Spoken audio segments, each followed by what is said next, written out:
안녕하십니까. 오늘은 대구 아파트 거래 절벽 언제쯤 해소될까? 다른 표현으로 언제쯤이면 다시 아파트가 20년도처럼 상승세를 탈 것인가? 뭐 이런 질문을 하시는 분이 많길래 같이 한번 생각해 보는 시간, 공부하는 시간을 가지도록 하겠습니다. 결론을 말씀드리면 제가 알겠습니까? 그 누구도 알지 못한다. 제가 볼 때는 시장만이 알고 있다. 이렇게 표현하는 게 가장 적절한 해답이 아니겠는가 이런 생각이 듭니다. 자, 그렇지만 우리는 현 상황을 좀 정확하게 진단을 하면서 분석을 하면 각자 앞으로의 방향성이 좀 보이지 않겠는가 이런 측면에서 공부하는 겁니다. 공부의 끝이 있겠습니까? 같이 가볍게 공부한다 이렇게 봐주시면 감사하겠습니다. 신문에 이런 기사 나왔습니다. 대구 주택 매매 거래 절벽이다. 절벽인데 미분양 전국서 가장 많이 늘었다라는 이런 기사.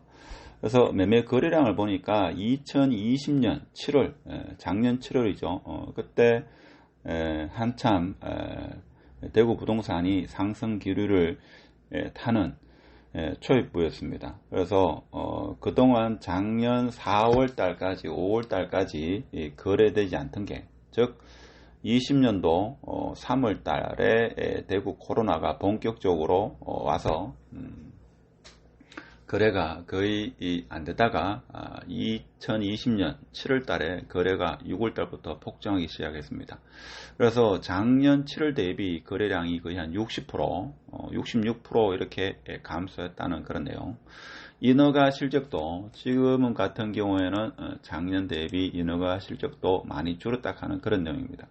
자, 그런데 문제가 되는 게 이거죠. 사람들이 궁금해하고 저도 궁금한 상황 중 하나입니다. 자, 그런데 사람들은 지금 호가를 호가 경진대 하듯이 호가를 엄청나게 올리고 있습니다. 이전 최고 실거래가 대비 최소 1억에서 많게는 한 8억 정도, 한번 찾아보면 알겠지만 이전 최고 실거래가에 거의 10억 정도 올려서 내놓는 그런 아파트가 있습니다. 자, 왜 이러냐? 자, 제가 볼 때는 가장 큰 게 있죠. 학습 효과인 것 같습니다. 언젠가는 또 오른다. 그래서 언젠가는 올 거다. 라는 이런 학습 효과로 인해 가지고 굳이 급하지 않으면 이제 팔지 않겠다 이거죠. 어차피 2021년 5월 말까지 세금 문제를 해가지고 팔 사람은 다 팔았다.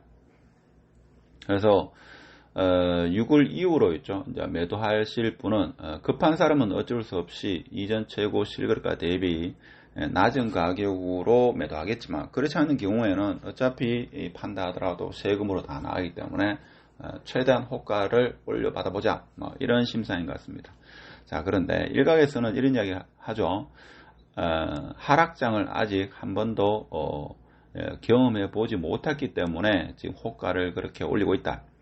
즉 2008년도부터 11년도까지 7년도부터 11년도까지 그 하락장 혹은 IMF 때의 그 하락장을 경험해 보지 못한 20, 30대, 40대 초중반까지가 있었기 때문에 지금 그렇게 가격 호가가 이루어지고 있다. 이렇게 연세 드신 분이 말하는 경우도 있습니다. 자, 그러면 대구 아파트 거래 절벽 언제쯤 해소되냐? 일단은 보면 데이터로 보면 20년 7월 대비 66% 거래량이 감소했고, 자, 미분양이 지금 6월 달에 1017호였던 게 7월 달에 1148호 미분양이 조금 증가했습니다. 그렇죠? 자, 이 수치가 정확하다는 가정하에 실제 제가 볼 때는 발표를 하지 않거나 오픈하지 않는 그런 단지가 있기 때문에 실제 미분양은 조금 더 있지 않겠나, 저는 그렇게 생각합니다.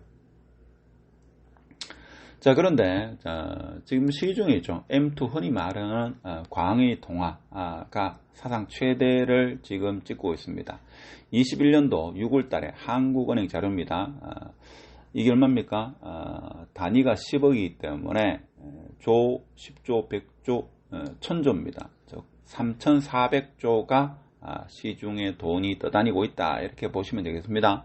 그래서 역대 사상 최고로 많은 돈이 시중에 풀려 있다, 이렇게 보시면 되겠습니다. 자, 그렇기 때문에 금리 인상도 심리적으로 아파트 매수자한테 영향을 미치지만 가장 큰 영향은 시중에 과연 돈이 얼마만큼 유동성이 풀려 있는가. 자, 이것이 중요한 아파트 상승, 아파트 가격의 흐름을 좌우하는 게 아닐까 그런 생각이 듭니다. 물론 22년부터 23년, 24년에 걸쳐 가지고 대구 아파트에 공급 물량이 많다는 것은 누구나 다 알고 있는 그런 내용입니다. 그래서 모두 알기 때문에 생각만큼 충격은 그렇게 크지 않을 수도 있다라는 그런 이야기도 있습니다. 자, 그리고 이것도 요 자료는 금융감독원 자료인데 가계대출이죠. 연체율이 생각만큼 아직까지는 그렇게 연체가 심하지 않다. 오히려 20년 12월 그러니까 과거에 비해서 연체율이 오히려 낮다 하는 겁니다. 그래서 자영업자분 같은 경우는 상당히 어려운 걸 알고 있는데 금융감독원의 이 데이터로 봐서는 가계대출 연체율이 그렇게 높지 않다. 역대 1위로 가장 낮다 하는 게 좀 특이한 현상이죠. 그만큼 시중에 돈이 많이 풀렸다. 뭐 이렇게 해석될 수도 있겠습니다만은 어떻게든 간에 데이터로 봐서는 가계대출 연체율이 가장 낮다 하는 겁니다. 자, 그리고 이것도 한국은행 데이터인데 2021년 6월달 지금 2014년도부터 해가지고 예금은행 총 예금입니다. 총 예금을 보니까 이것도 단위가 10억인데 지금 얼마입니까 이게 1765조가 지금 시중은행에 예금된 총 예금이다 이거죠. 그래서 엄청나게 많은 돈이 지금 예금에 있다 하는 거 상상하지 못할 정도로 가장 많은 금액이 예금으로 있다 하는 겁니다. 그렇죠.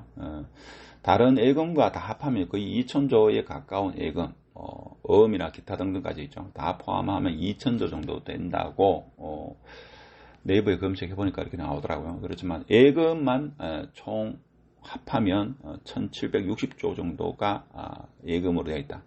가계부채가 이제 1800조라고 하죠. 항상 가계부채와 예금이 거의 비등하게 같다. 제가 과거의 데이터를 한번 찾아보니까 그런 경우가 많았더라고요. 자, 그렇지만 결론적으로죠. 오늘 알고 싶은 게 대구 부동산 아파트들이 거래 절벽이다 이거죠.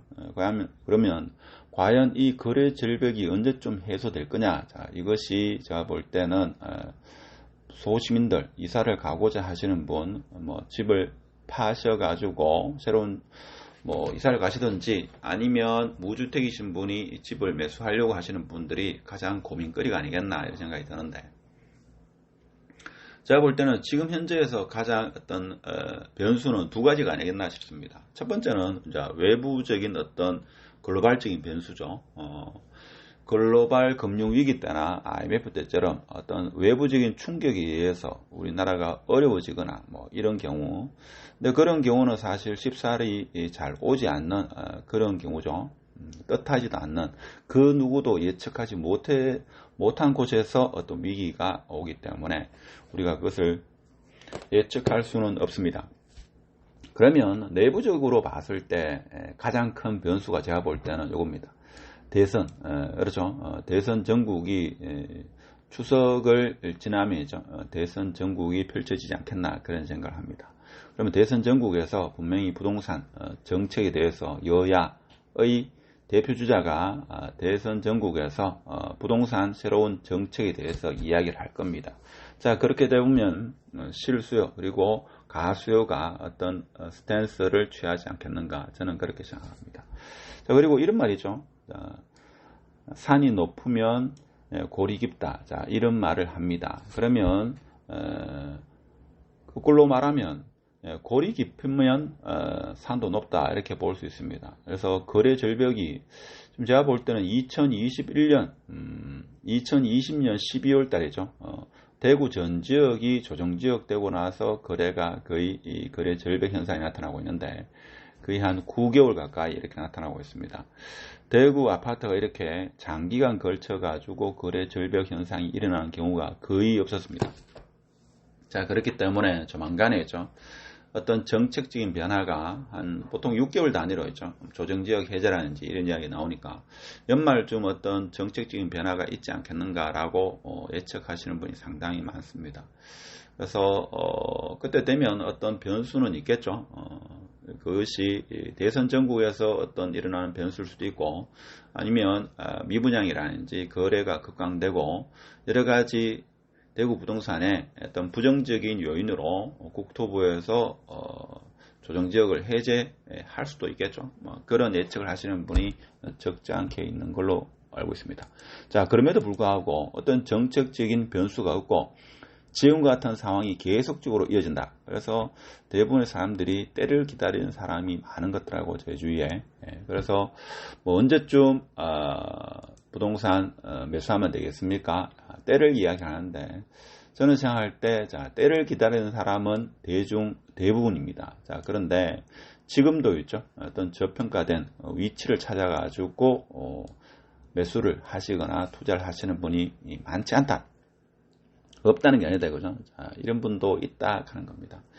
자, 그래서 저 개인적으로 생각할 때는 대구 부동산 거래 절벽의 끝은 어떤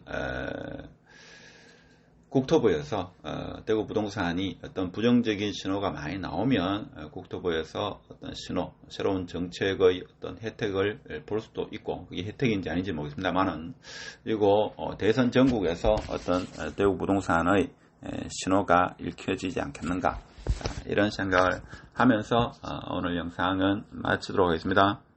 감사합니다.